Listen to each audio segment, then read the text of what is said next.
1-2 কিংবা 3টা নয়, নিজেদের প্রিয় ফরম্যাট ওয়ানডেতে টানা 4 সিরিজে হার, সাথে চ্যাম্পিয়ন্স ট্রফির ব্যর্থতা।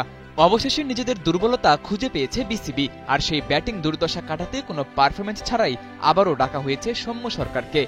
সাথে এবার যোগ করা হয়েছে আনক্যাপ্ট মাহিদুল ইসলাম অঙ্কনের নাম।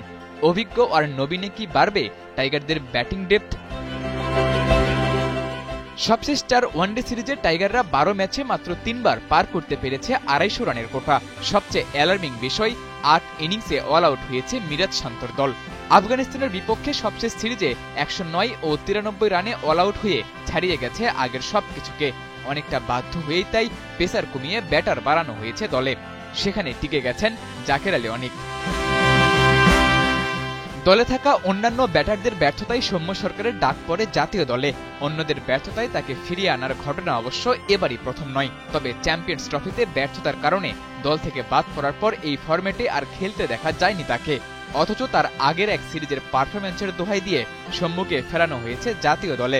নির্বাচকদের এই বাজি কাজে না লাগলে ফের সমালোচনার মুখে পড়বে বিসিবি। সৌম্যকে নিয়ে নানা সমালোচনা থাকলেও মাহিদুল ইসলাম অঙ্কনের কলটা বেশ স্মার্টই বলা যায়। কারণ ঘরোয়া ক্রিকেটে পারফর্ম করে দীর্ঘদিনের প্রসেস শেষেই অঙ্কনকে সুযোগ দেওয়া হয়েছে জাতীয় দলে।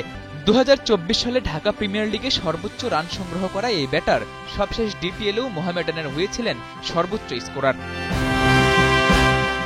নবাগত অঙ্কন কিংবা আগের সিরিজে আশা দেখানো সাইফ হাসানের মতো তরুণরা উইন্ডিজের বিপক্ষে থাকবে টাইগার টিম ম্যানেজমেন্টের বড় ভরসা হয়ে। সাথে মিরাজ শান্ত আর সৌম্যর মতো এক্সপেরিয়েন্স ক্যাম্পেইনাররা যদি ব্যাটে রান পায়, তবে গেল বছর হোয়াইট ওয়াশের বদলা যেমন নিতে পারবে, একই সাথে কাটবে দীর্ঘদিনের ব্যর্থতা।